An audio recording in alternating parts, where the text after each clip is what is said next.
Thank you so much. I want to make sure I have the microphone right. Is that right? Just about? Okay. Well, I certainly want to start by thanking the organizers for inviting me. Turn it down? Okay. Sure. Thanks.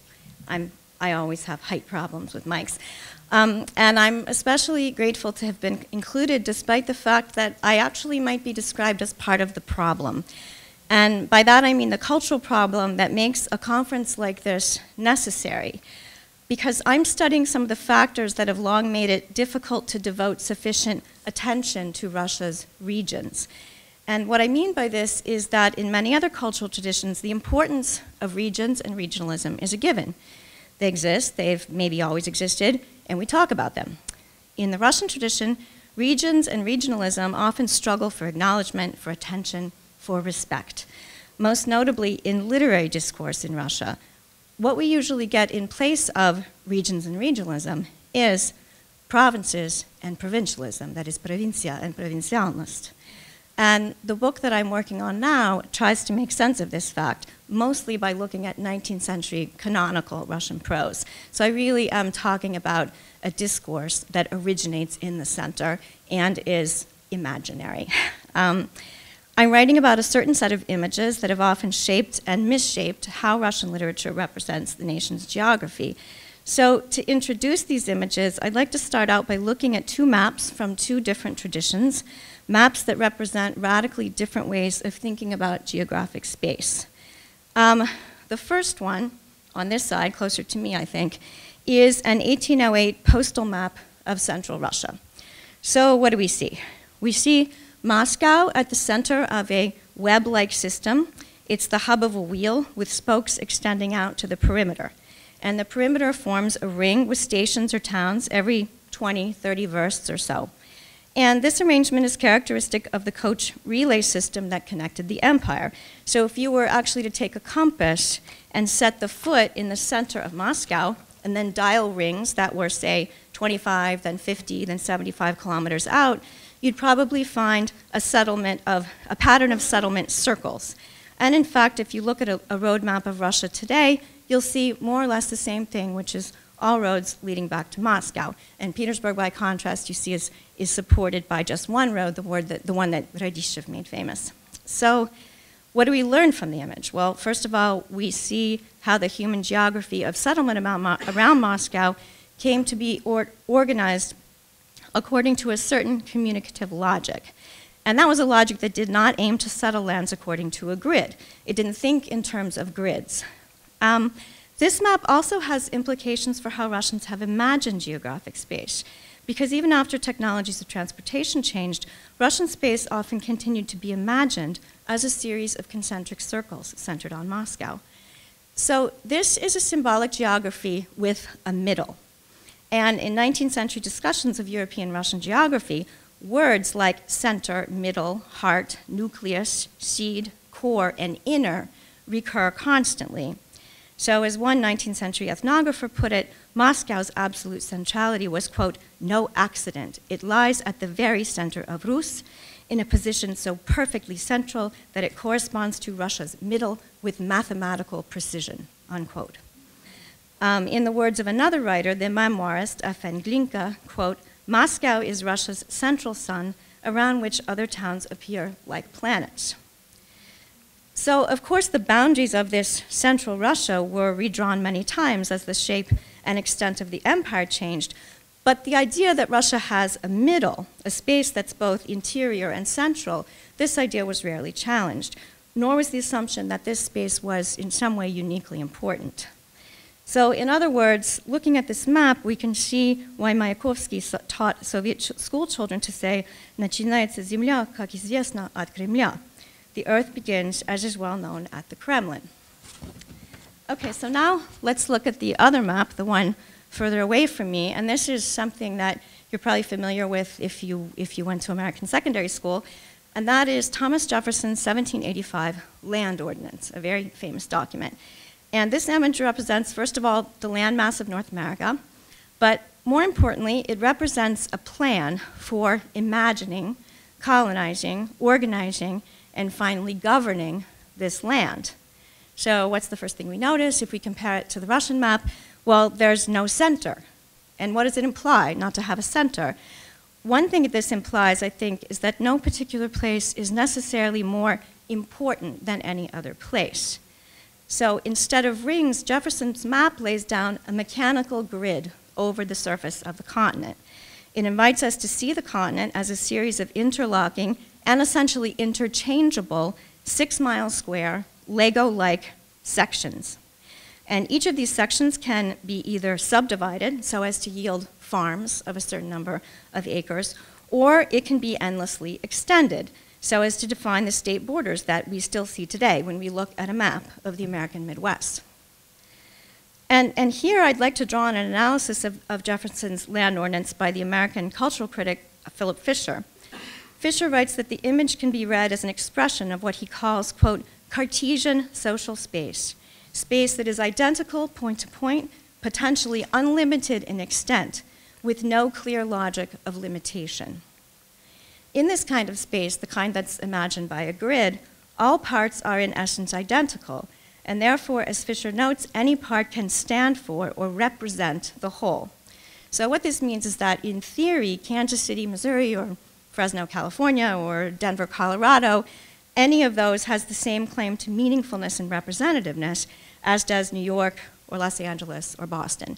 And I actually first started thinking about this during, I guess it was the 2008 presidential campaign, when Sarah Palin said that Wasilla, Alaska was a microcosm of the United States. And I thought that's extremely bizarre. It's not a microcosm of the United States, and what is the kind of symbolic imaginary that makes it possible to make that claim? And I think that the grid starts to answer that question a little bit. So in this ideal vision, America's democratic social space was supposed to be, as Fisher says, a universal and everywhere similar medium in which rights and opportunities are identical.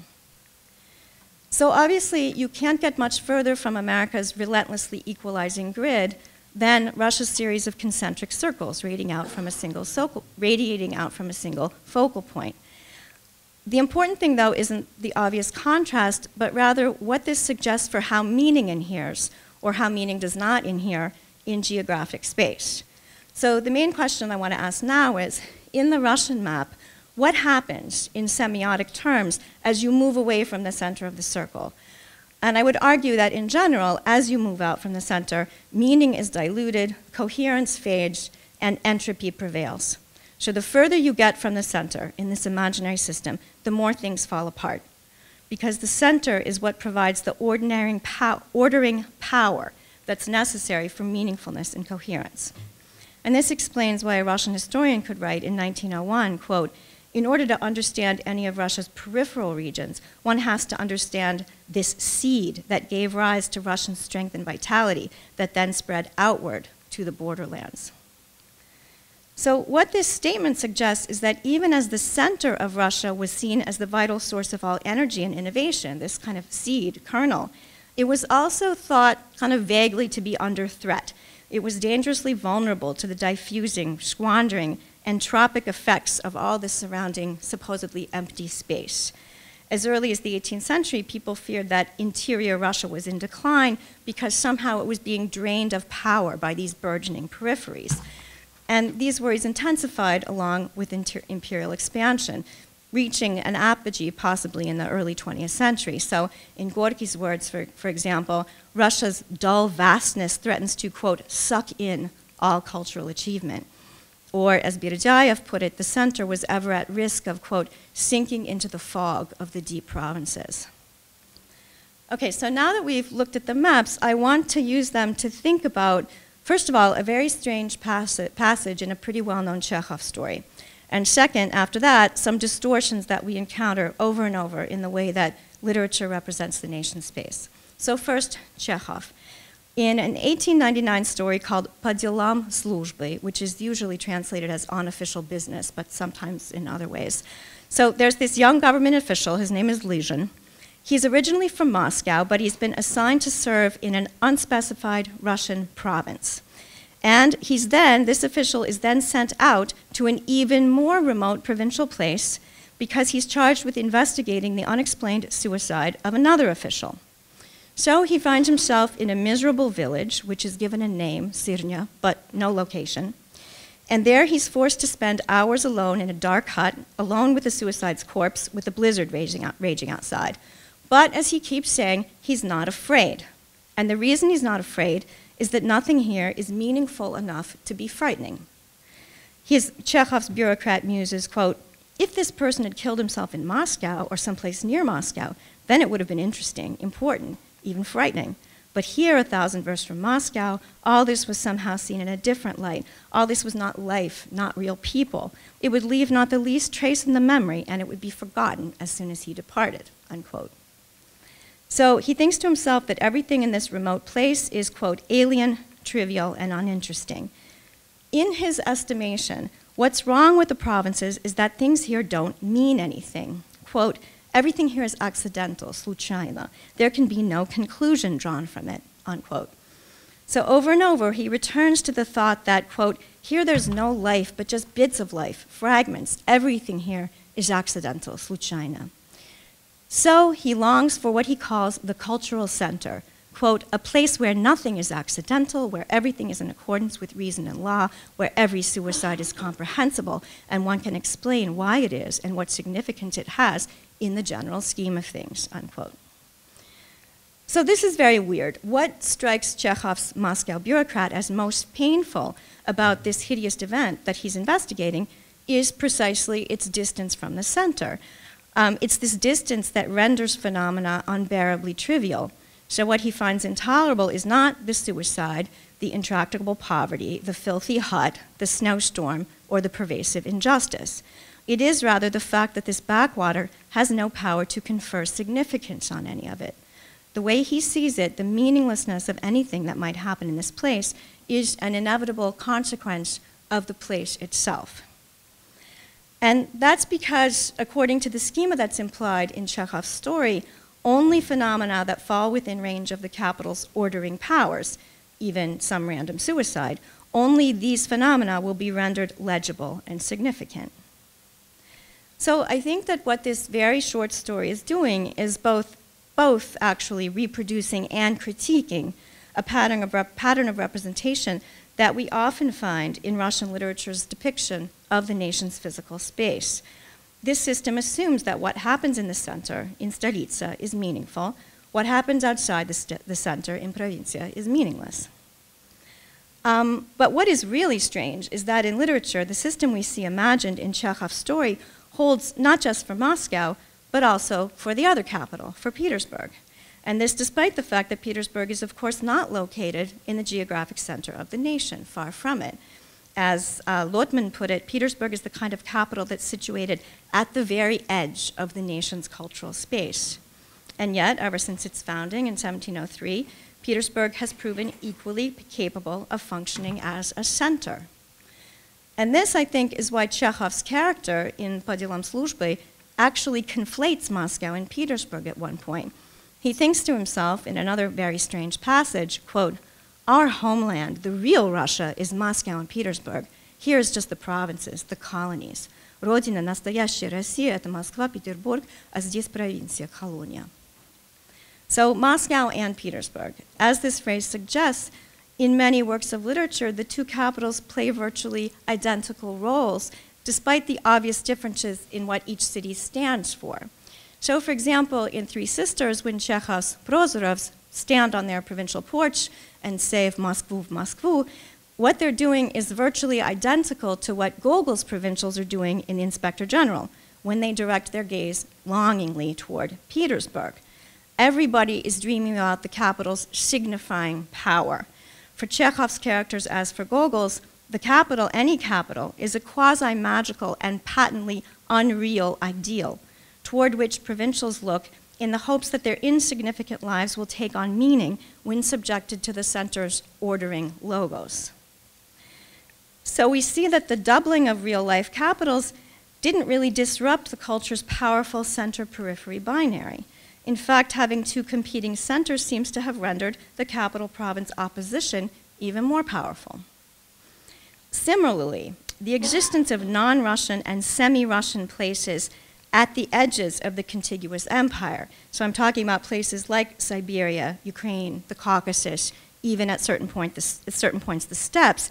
These places did not disrupt the dualistic province-capital opposition that prevails in literary texts either. And I should emphasize that in the cultural imaginary, the empire's various borderlands and frontiers didn't figure as provincia. They were instead something different. These truly peripheral places were generally seen as being opposed to Russia proper. And as such, they often provided writers with material for the kind of local detail and typicality that we usually associate with regionalist writing in other traditions. In fact, having all of these less than Russian spaces within the territorially unified empire might even have intensified the tendency to collapse the heterogeneous regions of European or Central Russia into the idea of the provinces. So the existence of these exotic but accessible outer regions didn't prevent people from seeing Russia proper as being divided between the capitals and the provinces. And the provinces just got imagined simply as the not capital, a mass of grimly uniform places in opposition to which the capitals could take on special meaning. And I want to pause again and emphasize that I'm definitely talking about an imaginary system. I'm not talking about real life. So as Chekhov's story suggests in symbolic terms, part of what both Moscow and Petersburg have served to do is simply diminish the significance of all Russian space that lies outside of them, rendering these various and heterogeneous places mere provincia. Another way to say it would be that the overdetermined insignificance of provincia is what allows the capital, any capital, to take on such significance. Like, quote, black people in America, whose blackness has served to render others white, the meaninglessness of provincia might actually make possible the meaningfulness of the capital. So the Kremlin, at the center of our circle, the Kremlin is, of course, one key incarnation of centralness. In Soviet times, power had come to seem so perfectly concentrated there that, in Emily Johnson's words, quote, everything outside the Kremlin walls appeared almost equally a part of the periphery. But in fact, as we've seen, the actual physical location of a center matters little once you find yourself in a non-exotic, non-borderland Russian space outside of the capitals. What's important is the opposition itself, stolice provincia. So this is why, again, Petersburg is able to function as a center from its very inception, despite its location on the geographic periphery. What this also suggests is that in Russia, you could think of the center as being portable. So as Mikhail Epstein has written, quote, in Russian history, even the capital itself could be transformed into a province, inasmuch as the sovereign would transfer his seat to a specially created or minimally populated center. So this is what happened, of course, with the founding of Petersburg. In such situations, Epstein continues, quote, the center would lose its geographic incarnation, unquote. And these geographic transfers of power serve to provincialize, as Epstein puts it, the entire world that had been abandoned, torn away from the capital throne, unquote. So this is why at certain points in Russian history, Moscow and Petersburg themselves could be figured as provincial. And again, the fact that the center is portable and therefore in some sense illusory doesn't make it any less important. The stolica, wherever it is or is not, will always stand as an elusive, unreachable ideal. It's a standard against which other places will be judged and always found wanting. This, I think, helps explain why one of the most important tropes in Russian literature is the wretched and anonymous provincial town, usually called just Город N. So from Gogol to Dobitchin and beyond, we encounter these imaginary places, which are at once repulsively alien and intimately familiar. In fact, the provinces versus capital binary proved so powerful that even authors who contested it, and there were, of course, many authors who contested it, Tolstoy, Leskov, many women writers, but even they were still obligated to engage with the all too familiar image of a stagnant, homogeneous provincia. And I think that even today we're so used to the image that we may fail to recognize how puzzling it really should be.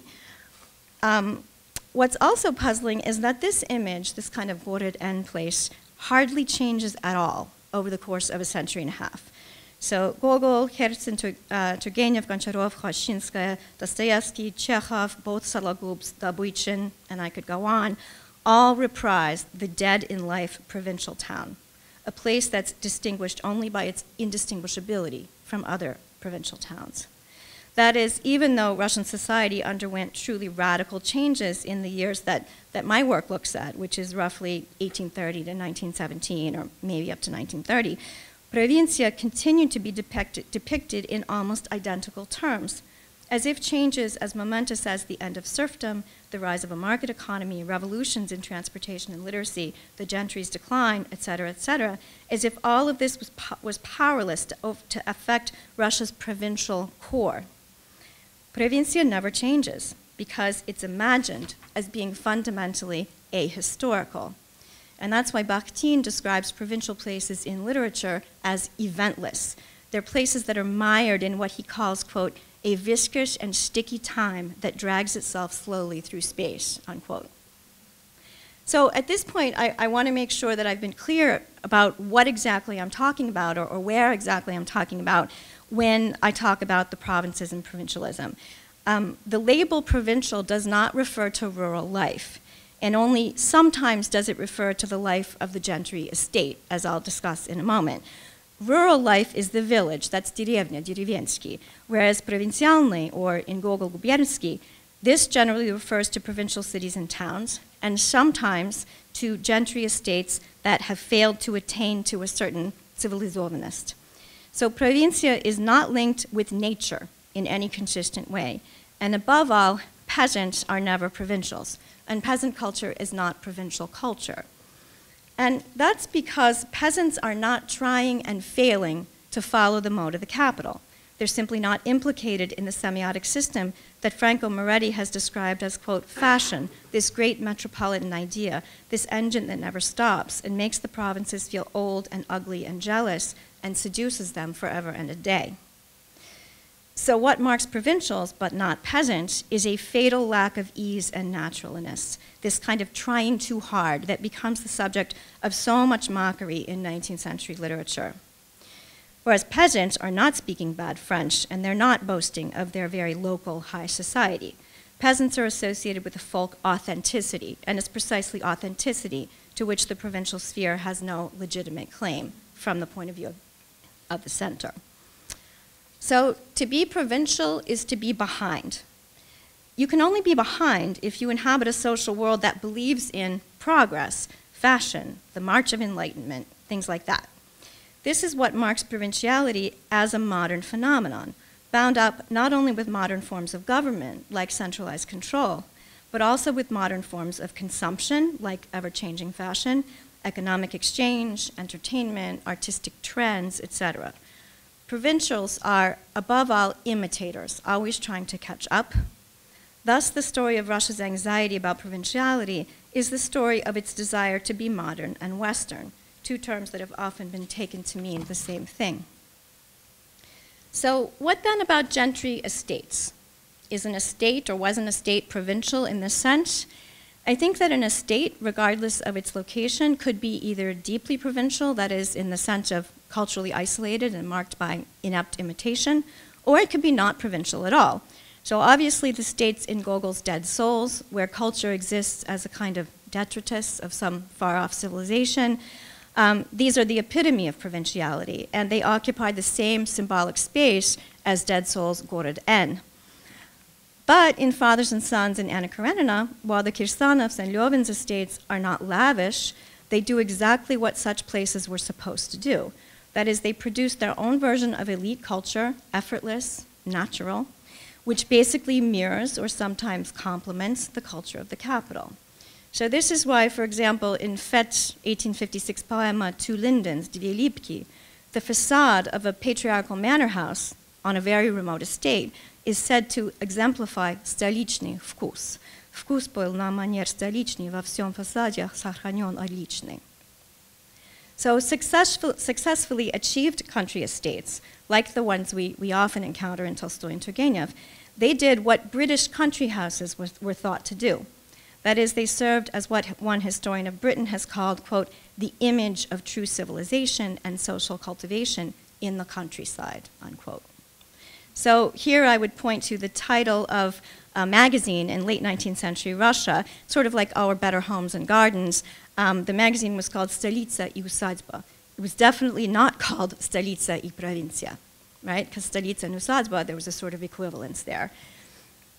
So in real life, just to say a little bit more about Gentry Estates, because they're complicated in this system, in real life, as in literature, estates that lived up to the standard of Stolichness could be experienced as oases of genuine culture in a provincial wasteland. So, for example, in Prince Dolgorukov's wonderful memoir of his travels in the early 19th century, the prince's relief is palpable whenever he arrives at a well-ordered gentry home, complete with park, music, and library. By contrast, what horrified him and many others was what they saw as the stunted and distorted culture of provincial towns. So Dolgorukov writes, quote, "Torzhok after Petersburg is like a dark night after a bright, fine day," unquote. And he has these amazing passages where he transcribes the garbled French in the menus of provincial cities' hotels, for example. And he's just kind of fascinated and repulsed at the same time. He sort of can't stop looking at these menus. Or to take another example from real life, a huge estate like the Sheremetevs, complete with its own opera company, obviously not provincial, because it was successfully and self-confidently reproducing the culture of the capital. However, it was precisely this aspiration to civilizovanность that left estates vulnerable to degenerating into authenticity and incoherence. If the goal of a sophisticated, ordered, and culturally coherent microcosm was not achieved, then the space could very quickly dissolve into semiotic disarray and second-rate imitation, otherwise known as provinciality. And these are these provincial estates that are represented very often in 19th century literature, where you have a very odd collection of objects next to each other, and no one can figure out why they're there or what they mean. They're deprived of all context. Okay, so far I've been speaking mostly about the symbolic weight that provincial places have been made to bear in Russian high culture, especially in the high literary canon. And so I've been talking about the center's gaze on the non-exotic near periphery that this gaze defines as the provinces. This gaze is never neutral, and it's often grotesquely deforming. And of course, as we've all been discussing for 2 days now, people outside the capitals tried very hard to correct the center's various misrepresentations.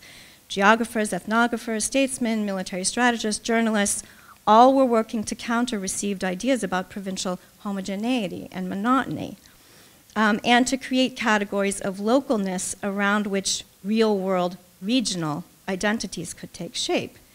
And to a degree, as scholarly work by many people here has demonstrated, local actors' insistence on regional specificity successfully challenged the view of, in Susan Smith-Peters' words, quote, "the local as inert, passive, awaiting the dynamism of the outside," unquote. But what my work emphasizes is that it's always an uphill battle. For one thing, the choice to focus exclusively on the local can be taken as reflecting a kind of implicit acceptance of the capital's intellectual dominance, since it assumes that, say, краеведение's best shot at respect involves deferentially abstaining from participation in capital-centered discourses of national history. In fact, by limiting their focus to the strictly local, 19th century proponents of regional history risked being positioned as objects rather than as subjects. They could come to be seen as providers of historical raw material that would reveal its value only after having been intellectually processed, that is, placed in relation to larger systems of knowledge by scholars in the center. And this is exactly what happens to writers who are labeled as regionalists. So, for example, Melnikov-Pechersky. All the criticism about Melnikov-Pechersky is about how wonderful he is as a source, as raw material. Right? And then you're supposed to take that raw material and do something with it from your central position. So I'll give one example of this dynamic, and Catherine Yevtukhova has actually written about this exchange in the 18th century, in the 1870s. Two journalists, one based in Petersburg and one in Nizhny Novgorod, clashed in print about what role the provincial press should play in the life of the nation. And the Petersburg journalist, who I think had been from Nizhny Novgorod before, he insisted that the regional press should always remain clearly subordinate to the press of the capitals, because the only legitimate function of provincial writers was, quote, to gather material for those in the center, because those in the center were, he said, quote, more refined. And anyway, he wrote, everything the provincial press did was, quote, archaeological, sepulchral, dry as dust, unquote. So I'm using dry as dust to render grabokopatelnoye, which literally means grave digging. So this claim implies that the best provincials can do is dig up dead artifacts, which later might, or might not, be reanimated by the life-giving powers of the capitals. And given that this word was often used in the 19th century in association with archaeology, the passage manages to hint that the provinces are virtually a graveyard, with little value beyond the archaeological. They're a site of artifacts that are always already dead and buried. The Nizhny Novgorod journalist and champion of the local press retorted. First, he said that such Peterburgstva recalled the behavior of an ungrateful child toward his long-suffering mother, that mother being Provincia. And he went on to note the obvious importance of local knowledge for the locals, of course. But then he went a bit further than this modest kind of for us, by us approach. He noted, quote, alongside the rule of centralization, there is also the rule of decentralization, unquote. He insisted that the provincial press had what he called its own real base, and therefore it had the right, quote, to its own opinion, not only about provincial oblastnim matters, but also about matters of state. So here we see a dignified insistence on the region's right to a voice in national matters. Finally, he plays what we might call the authenticity card. He writes, quote, I prefer the patois of our local press to the fancy language of a publiciste centraliste who is without any sincere conviction. So in the end, of course, the issue remained unresolved, but obviously the fact that it was being debated at all suggests that in journalism and historiography, this kind of regionalist thinking was able to establish some degree of legitimacy. But again, it was an uphill battle. And certainly in literature, regionalism was to remain underdeveloped. And that really should strike us as surprising, given European Russia's many local subcultures. So if we compare Russian literature's representation of the nation's geography with that of, say, British literature, this underdevelopment becomes conspicuous. Russian writers insist, above all, on the blankness of provincial places.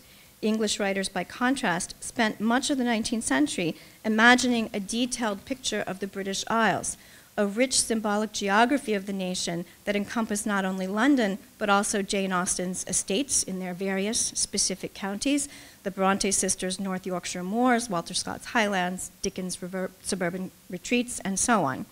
As Edward Said writes, these texts developed, quote, a picture of England, socially, politically, morally charted and differentiated in immensely fine detail, in which all of the nation's space was surveyed, evaluated, made known, unquote.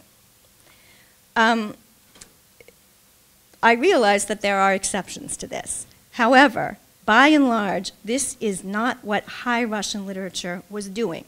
It was not especially engaged in imagining European Russia's regions in their distinctiveness and particularity. Whereas in Jane Austen's Mansfield Park, we have the gritty specificity of Portsmouth, shipping economy, naval jargon. In Dead Souls, we have an anonymous Gorod N, a place defined by what it lacks. And another example would be if you think about the development of American literature in the 19th century, every sort of high canon American writer of the 19th century is first a regionalist, right? There's no shame in being a regionalist. You can't be identified with one center. So one result of this pattern in Russia is that in semiotic terms, in the high canon, the difference between something that happens in Ryazan and something that happens in Tver is likely to be minimal. simply because the differences between Russia's regions are dwarfed by the difference between capital and province. Whereas, again, if you look at the American tradition, something that happens in Maine means something very different from something that happens in Nebraska in 19th century literature. So, as a formalist critic would no doubt emphasize, to some degree the literary trope of a blank and homogeneous provincia was living its own life, oblivious to what was actually happening in real-life provincial places. But there were also non-literary historical causes that contributed to this development, and now is not the time to rehearse all of them, but I can quickly list a few that you probably are already aware of. The intensely centralized nature of the Russian state, which encouraged elites to look toward the capital rather than developing strong local affiliations. The fact that the richest, most sophisticated nobles were often absentee landlords who owned multiple estates, and even Catherine's reforms, which aimed to standardize the appearance of all provincial cities. There were very specific rules. I don't know that they were always followed, but there were very specific rules about what provincial buildings were supposed to look like. All this helps explain why Russian literature, in place of regionalism, gives us the trope of provincial equivalence. As Sologub puts it in a story from the 1840s, all our provincial towns look the same. If you've seen one, you've seen them all. Everything the same, the same, the same. And this idea was reiterated constantly by writers from Gogol through Chekhov and beyond. Though, as usual, Dead Souls makes the point most extravagantly. Gogol attributes almost no trait to his town of N that he does not also attribute to, quote, all provincial towns. So in conclusion, I would just note one thing that becomes clear when we analyze this Russian discourse on provincia, and that is that provinciality represents a more serious threat to a positive view of Russianness than it does, say, to Frenchness or Englishness or Americanness. So in French literature, disdain for things provincial, the world outside of Paris, is not accompanied by any particular anxiety. And once you make it to Paris, you might fail or you might be disillusioned, like in Balzac's Lost Illusions. But you always stand a real chance of freeing yourself from provincial taint. And no matter what happens to you, what's really important is that Paris itself will forever remain as the true, the undeniably central metropolis, in Walter Benjamin's formulation, the capital of the 19th century, and a very real standard to which you might attain. Consequently, it seems that in France, despite its extremely strong tradition of centralization and top-down culture, finds the provincial to be distasteful and worthy of contempt, but not really threatening. In Russia, unlike in France, provincialism is deeply worrisome because the provinciality of the provinces can be seen to reflect the provinciality, maybe even the inauthenticity, of the entire nation. The Russian capitals, always trying to catch up to and imitate the West, might be no less provincial than the provinces in comparison to the real center, out there, somewhere, maybe in Europe, maybe imaginary. Given this anxiety, the worry that the relationship between capital and province might just recapitulate the relationship between Europe and Russia, I would argue that provincia assumed its role in Russia's cultural imaginary less because of its own intrinsic qualities than because of Russia's conception of itself as a whole. The provinces can provoke horror and revulsion not because they're different from the capitals, but because they might be the same, peripheral, backward, imitative, inauthentic. As a result, writing about provincia becomes a way of interrogating Russian identity itself. Thank you.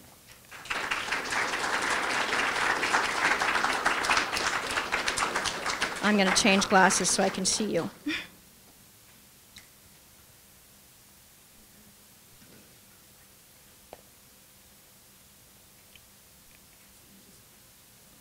Just, yeah.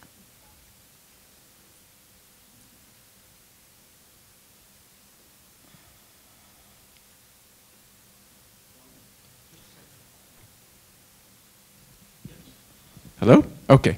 Yeah, I'm curious to know if during Soviet times there was an awareness of this phenomenon as a problem and whether there was any deliberate attempt to correct it.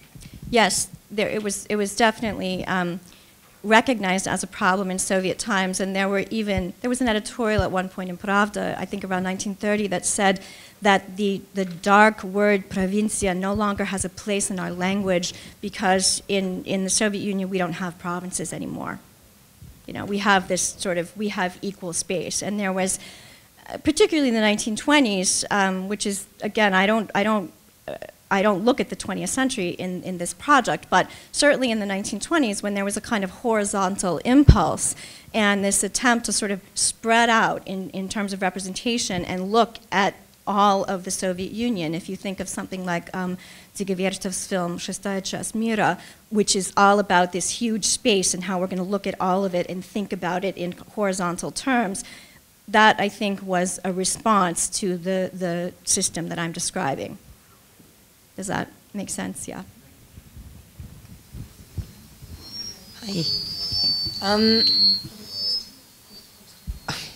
Hi. I was thinking about when you were talking. I was thinking about something that I'd read, which appeared recently. Well, not so recently now, in 2004, in a collection called Geopanorama Ruskiej Kultury, which you probably know about. And it was one chapter which appeared in there about the new connotations that Provincialism has taken on in recent times, and particularly the new erotic associations of the province. Yes. So a group that recently appeared apparently called, I've never heard of them, but Provincialna Dievушka, which is supposed to be sort of a girl with alluring qualities. And I was wondering about the gendered element of the province in the text that you were talking about. It seems to me that maybe the province is understood here as some kind of incomplete masculinity, some kind of masculinity which is aspirational and therefore, you know, not particularly admirable or noble. It's a kind of eunuch in a way. Yeah, indeed, yeah. It, you know, when you have a happy representation of provincia, it's a mother or a девушка. But usually, I think you're exactly right, it's a kind of failed masculinity. And I can tell already that everybody's going to ask about Soviet and post-Soviet situation, and I can address that, and there is this whole discourse of provincia stolica that's, you know, happening right now, but there's also someone here, that's Lyudmila Parts, who's basically writing the continuation of my project for the 20th century, and some things stay the same, some things change, but you still have, in many instances, you still have the binary, and then they're kind of trying to break out of it in certain ways. Thank you very much. Two things. One, what impact does the fact that there were two capitals have on this narrative? I mean, in 1808, Moscow wasn't the capital, Petersburg was, so you really have two centers. And the other is, if you walk out of GUM and look at Red Square, you see four things, you know, St. Basil's, the Kremlin. The other two things you see are a monument to Minin and Pozharsky and Lenin's tomb, which is twice in 400 years that the energy to rebuild Russia came from someplace outside the capitals. Mm-hmm. Well, the answer to both these questions is kind of underscores the imaginary quality of the system that I'm talking about, because, you know, what effect did having this doubling of capitals, what effect did that doubling have on this system that I'm talking about? Really very little, which is bizarre. You know, either one can figure as a center. It really doesn't matter where it is, and, you know, the discourse is very similar. People who want to get to Moscow, people who want to get to Petersburg, just depending on you know, which text you're in. I think that the fact that, I mean, in these texts, and again, I really am looking at the high canon, which is in many ways like looking at the rest of the country from a cultural center, the fact that a lot of energy and innovation comes from the periphery is often repressed. I don't think that that's something that it takes into account.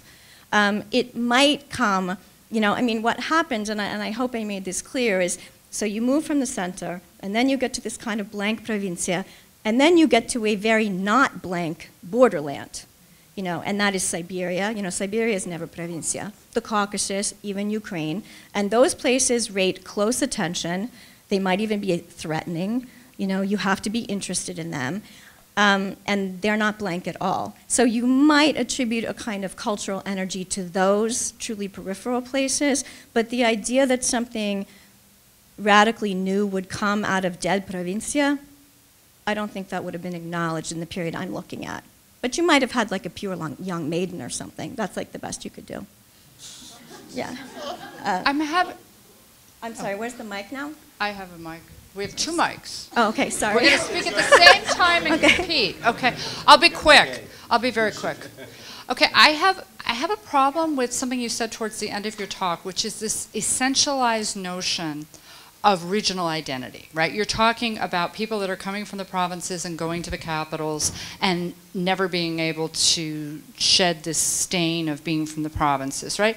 And simply in terms of the reality of 19th century Russia, most great writers, including some of the writers you're speaking about, and most great thinkers of the 19th century came from the provinces. So I'm just curious, who are the great 19th century writers who came from Provincia, as I'm talking about Provincia? Well, I mean, you're using Chekhov.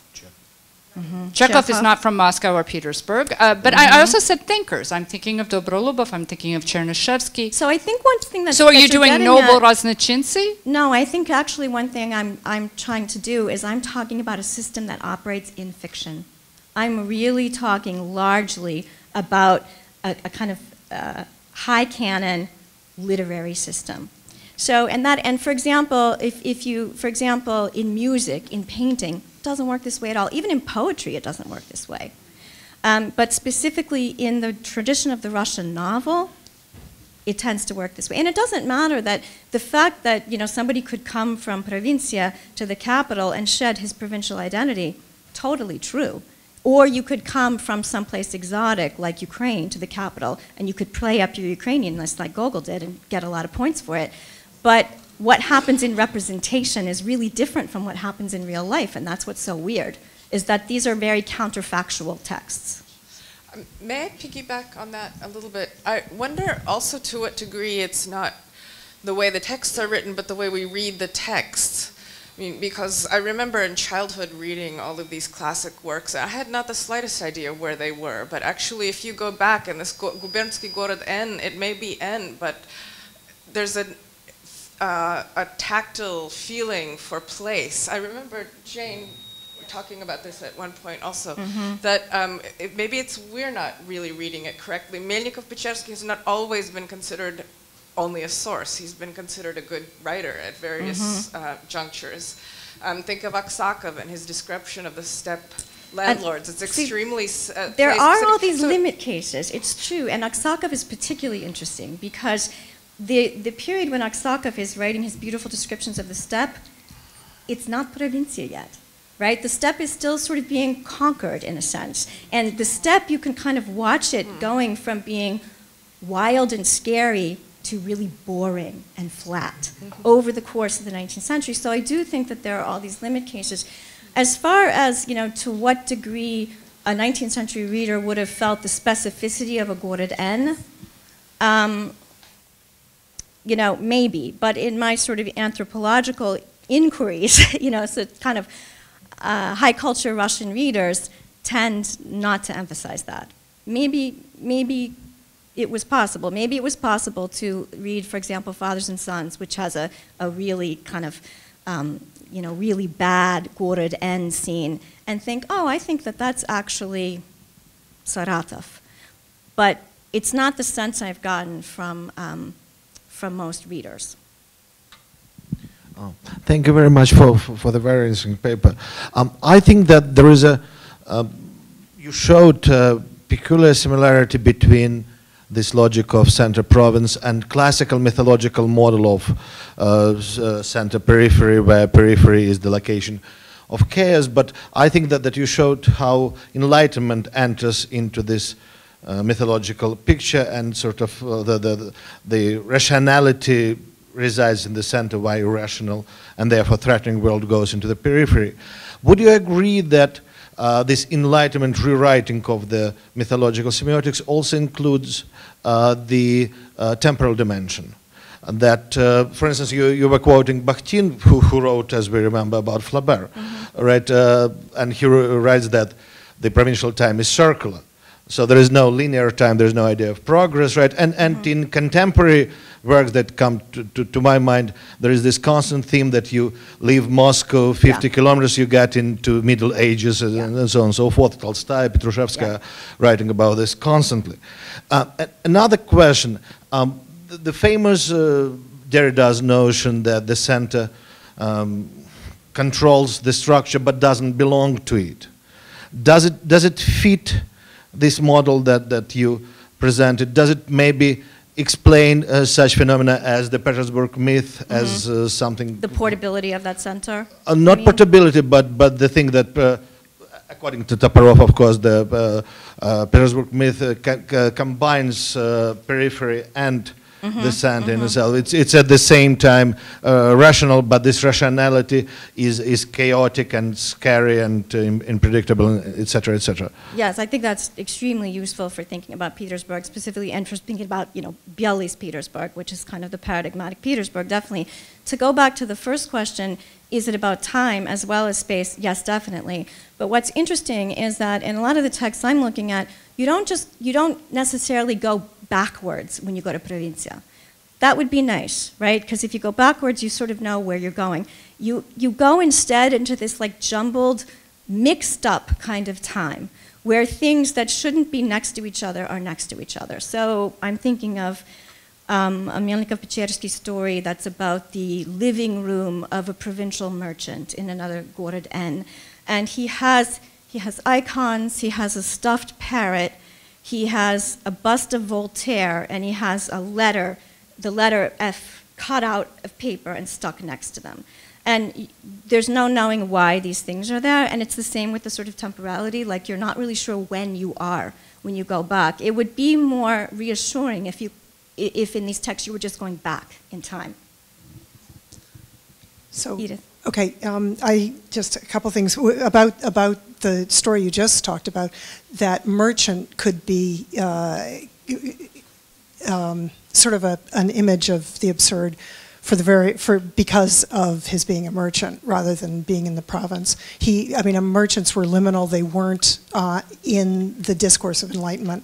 Although what he's done is he sent his son to Petersburg, and he's gotten educated.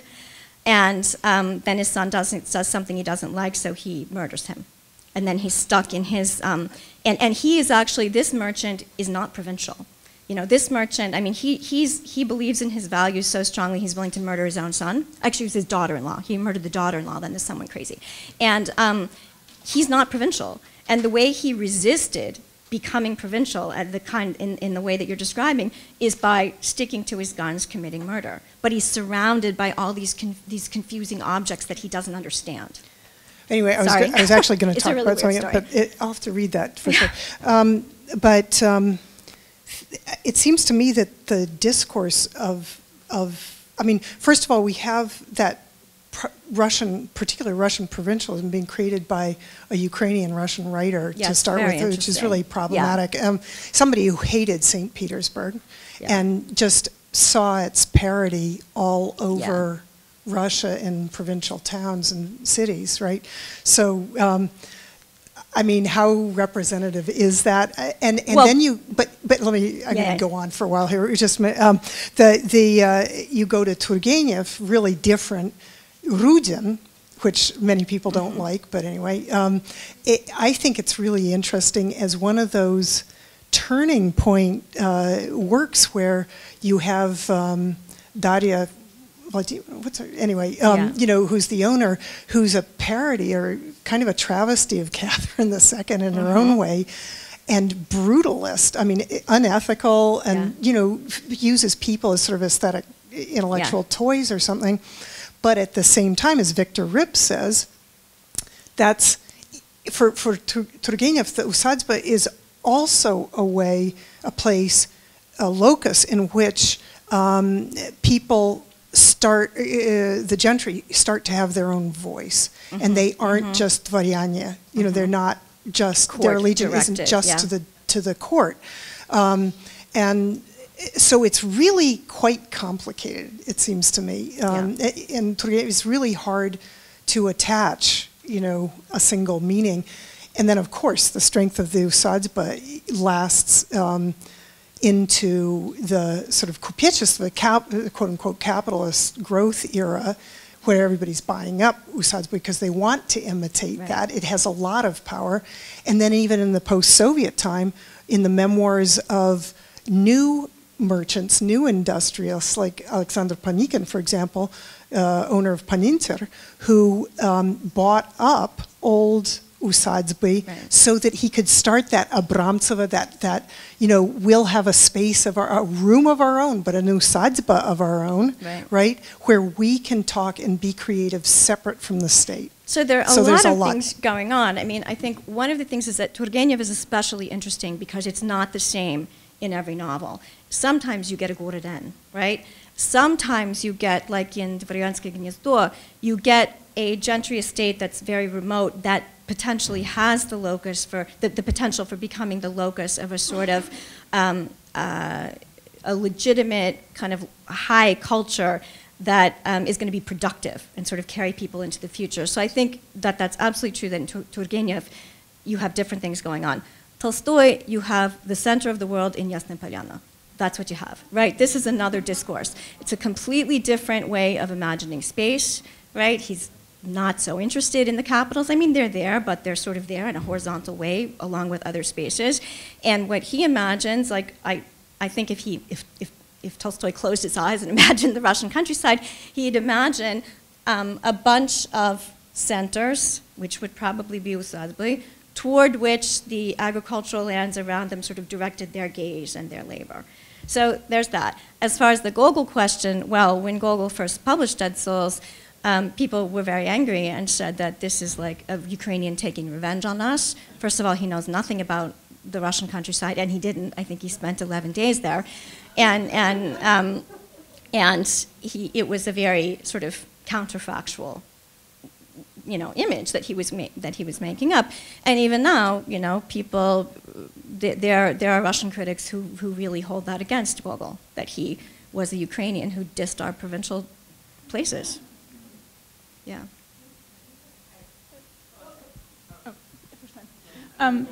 Okay, thanks. I just wanted to ask you to spell out or spin out more something very provocative that you said right at the very end. I can't tell who's talking. Who's talking here? Oh, I'm sorry. Oh, there. Hi, sorry. Oh, sorry. I'm Kate Graber from Indiana University. Yeah, I wanted to ask you to spell out something very provocative that you said in your conclusion, which was that you suggested that provinciality in Russia might have been threatening because it challenged the authenticity of Russia, if I understood correctly.